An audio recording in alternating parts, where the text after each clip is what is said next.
Hey guys, I wanted to show you the over-the-collar dog bandanas that I make. What I'm showing you here is the materials you'll need in order to make these. This is 100% cotton, which I think works best for these bandanas. You're going to need some sewing pins or sewing clips like the ones I have here, a rotary blade or scissors, and optional you can use pinking shears or a pinking blade like I'm showing you here. You'll also need a pattern. The one I'm using here is from Spoonflower. I will leave a link down below in the description.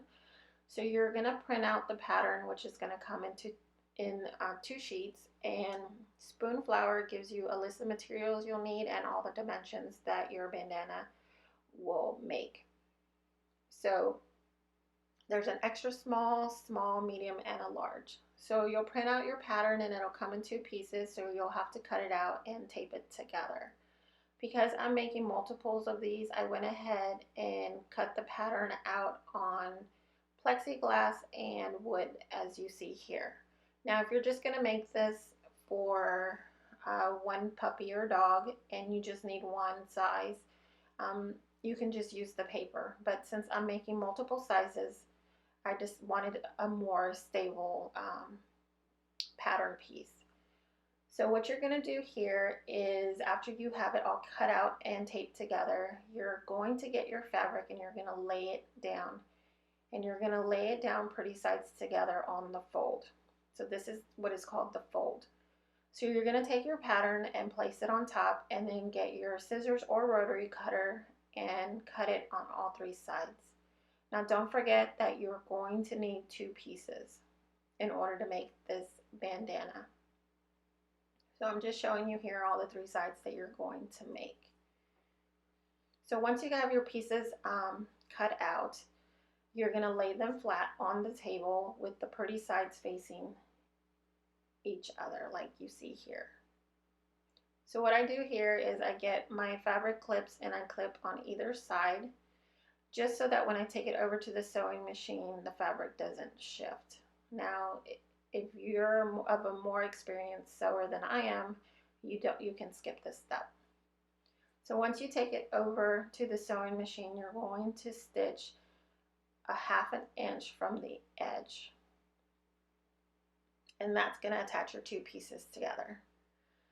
So once that's done, you don't have to do this part, but I highly suggest that you take your rotary cutter or your pinking shears and you cut off the excess of the material from your stitch to the outer edge.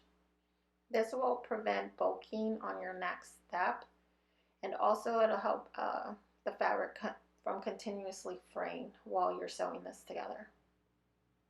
So once you're done with that, you're going to open up your dog bandana pretty side facing down, and you're going to either take your finger or take it over to the to the ironing board, and you're going to press your seam down. The reason why I do this is because on your next step, when you fold over your side pieces, it'll prevent bulk and it'll prevent making it difficult for you to sew it down. So with your seam open, you're going to take the outer edge and you're going to fold it over twice 1/4 inch. Now you can take this over to the ironing board and you can iron it down and it'll lay flat. But here I didn't do that, so I'm going to go ahead and use my fabric clips just to hold the hem down before I sew it. This just makes it a lot easier for me, especially when I'm making multiple of these dog bandanas at a time. So once you're done putting all your clips, you're going to take it over to the sewing machine and you're going to stitch in the middle of that hem.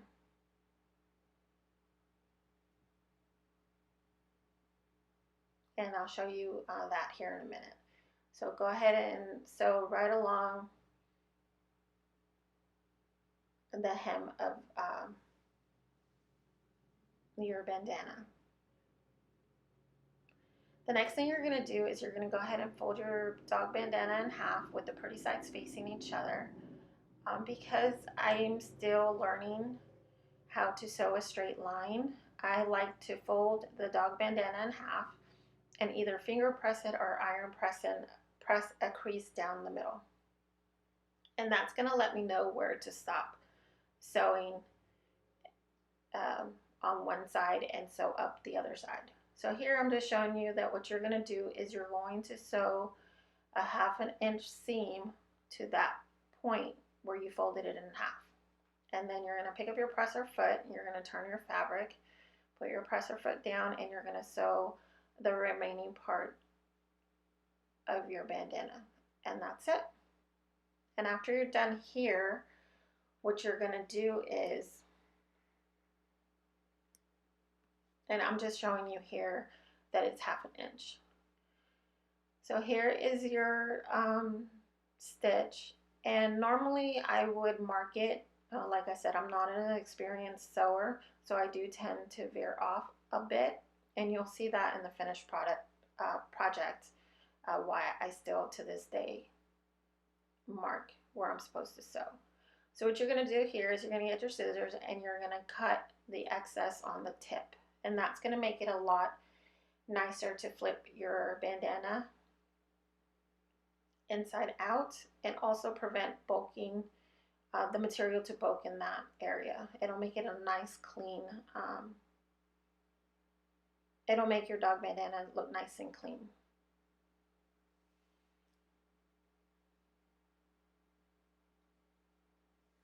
So here I'm just showing you can use your rotary cutter, your scissors, but I like to use my pinking rotary blade. Once again, I like to prevent as much fraying as possible. And what I went ahead and did, I had still too much material here, so I took my little curved scissors and I cut off some more fabric. So here what I'm doing is you take your thumb and then you use your index finger to flip your dog bandana inside out. So this is a perfect time if you didn't cut enough material, you can still do it here without having to flip it all the way over again just to cut off some more material. So I highly suggest you do that because I've done it before where I've had to flip it again just to cut off 1/4 inch of material. So at this point you're pretty much done, and this is what it looks like.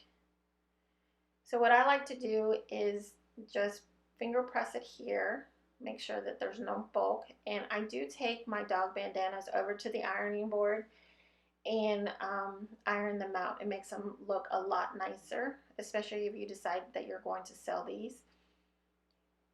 Now if you still feel like there's a little bit of bulk, you can take a crochet needle or anything with a round tip and press that tip out some more. So here's what it looks like already ironed, and as you can see, one side of the opening is a lot larger than the other, and this is why to this day I still mark where I need to sew, just to prevent that. Especially if you're going to be selling these, you don't want, you want it to be as close to the same size on the openings to be around the same size. So this is my cat Lexi's collar, and as you can see, it's pretty easy to feed it through. And this is what it looks like. The bandana that I made for this is an extra small, and it pretty much covers the entire collar. Now if you want to finish off your bandana by doing a stitch on the edge, you can. I don't like the way that looks, so I don't do it. So I hope you guys enjoyed this video, found it useful. If you want to make over the collar dog bandanas, and here's Lexi with hers, and she just looks really cute. Alright guys, I hope you liked this video. Don't forget to hit the like button, subscribe, and I'll see you next time.